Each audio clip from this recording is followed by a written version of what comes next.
Have you ever wondered why some people don't need to raise their voices, demand attention, or prove themselves, and yet their presence shifts the entire room? They speak little, but when they do, people listen. They don't chase, yet they are rarely forgotten. They don't argue, yet their silence is deafening. These people have discovered a quiet kind of power, not rooted in dominance, but in detachment. Not apathy, but intention. Not arrogance, but clarity. Now imagine, what if you stopped reacting to everything instantly? What if you chose to observe instead of respond? What if you allowed the silence to speak for you? Let me ask you this. What would happen if you became unavailable? We live in a world where constant connection is the norm, where being accessible, responsive, agreeable is expected. But here's the truth. The more available you are, the more people assume they are entitled to you. Your attention becomes a public resource, your energy a convenience, your time a commodity. But the moment you withdraw, not out of spite, but out of self-respect, the dynamics change. You disturb the pattern. You interrupt the script others have written for you, and suddenly, you are no longer predictable. You are no longer safe for them. Not because you became a threat, but because you became a mirror, a reflection of what they can't control. There is a reason silence feels so powerful. It reveals. It reveals who speaks just to fill the void. It reveals who depended on your reactions to validate their own sense of self. It reveals who cannot stand in the presence of your boundaries. You see, when you stop giving everyone immediate access to your emotions, people don't just notice, they panic. Why? Because so many relationships, personal, professional, emotional, are sustained not by mutual respect, but by unconscious dependence. People rely on your reactions to feel important. They provoke to feel seen. They drain to feel filled. But when you withhold that reaction, when you step back, they are left with themselves, and many don't know who that is. Let's pause here and reflect. How many times have you said yes just to avoid conflict? How many times have you replied to a message even when you were tired? How often do you explain yourself even when you know you don't owe an explanation? We confuse kindness with obedience. We confuse availability with love. We confuse self-abandonment with loyalty. But here's what no one teaches you. Availability is not always generosity.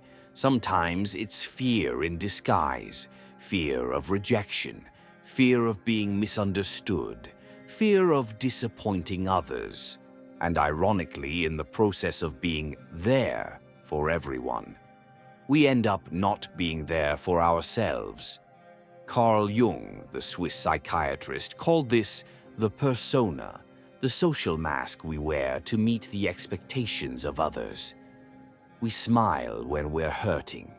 We agree when we disagree. We show up even when we want to disappear.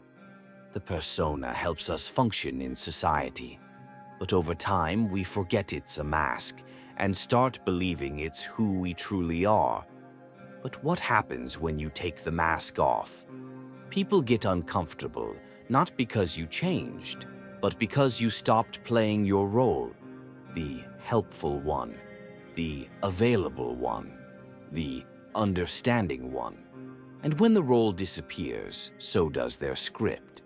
And now they're forced to meet the real you, not the version they created. Let's go deeper.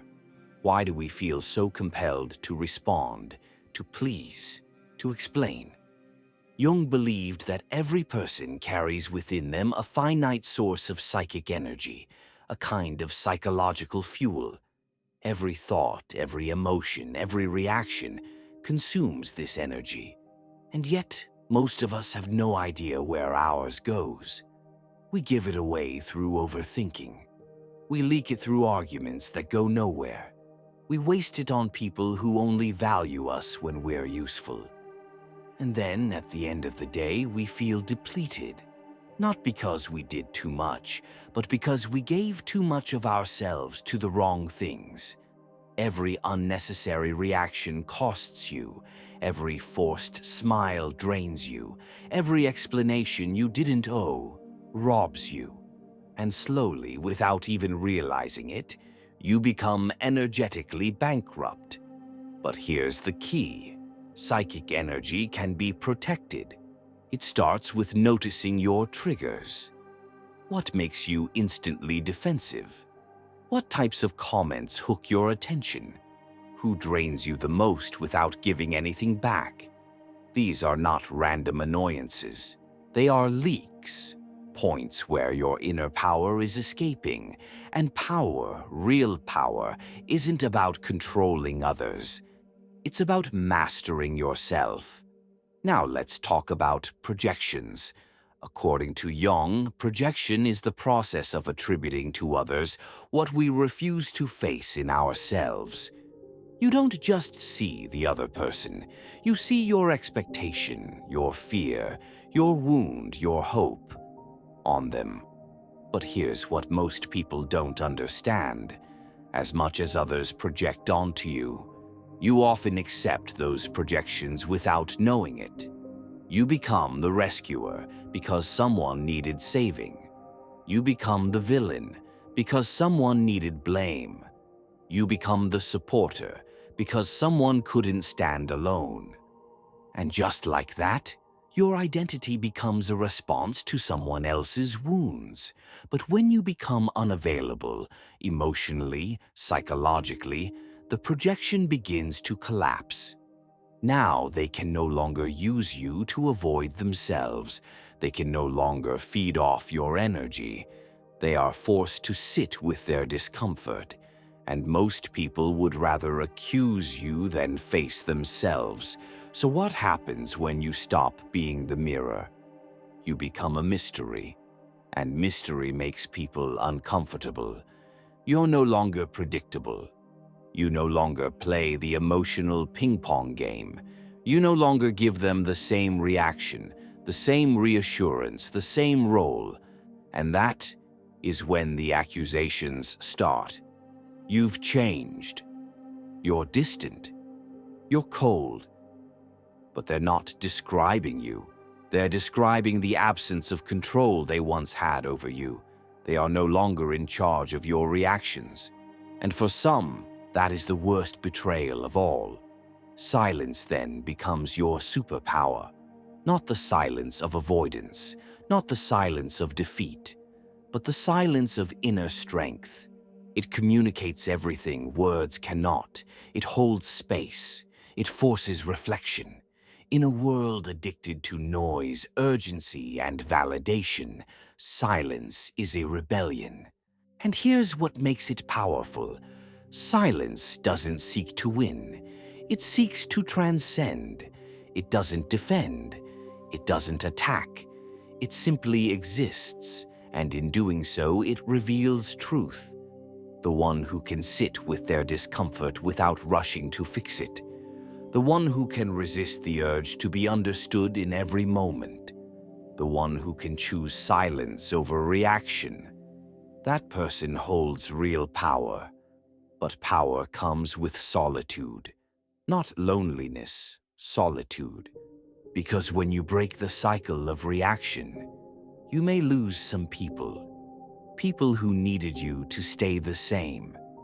People who liked the version of you who didn't say no. People who depended on your availability more than your authenticity. You'll be misunderstood. You'll be called difficult. You might even be left behind. But what remains is something far more valuable. Your self-respect. The ability to be with yourself. To say no without guilt. To walk away without explanation, to stand still while others demand a performance. Let's be clear, this is not about becoming indifferent. It's not about isolation or superiority. It's about integration. The kind of integration Jung spoke of, individuation, where you reclaim every lost part of yourself and become whole again. When you stop trying to be everything for everyone, you finally become something for yourself. When you stop reacting to every provocation, you create space for deeper thought. When you stop giving your energy away, you discover who's worthy of receiving it. So ask yourself, who truly deserves your presence? Who honors your silence? Who values your boundaries without questioning them? And maybe more importantly, who deserves your absence? Because not everyone who wants your energy deserves your energy. Not everyone who demands a response deserves your time. Not everyone who says, "You've changed," should be followed into the past. Your availability should be sacred. Your energy, a privilege. Your silence, a signal. In closing, remember this. You do not owe the world your constant accessibility. You do not need to react to be real. You do not have to be understood to be whole. There is strength in stillness. There is clarity in stepping back. There is freedom in no longer playing the part. And the moment you realize this, the moment you embrace the power of being unavailable, is the moment the world begins to meet the real you. Unapologetic, unshakable, unbound. Thank you for watching. If this message resonated with you, like the video, subscribe to the channel, share it with someone who needs to hear this. And remember, you don't have to explain your peace. You just have to protect it.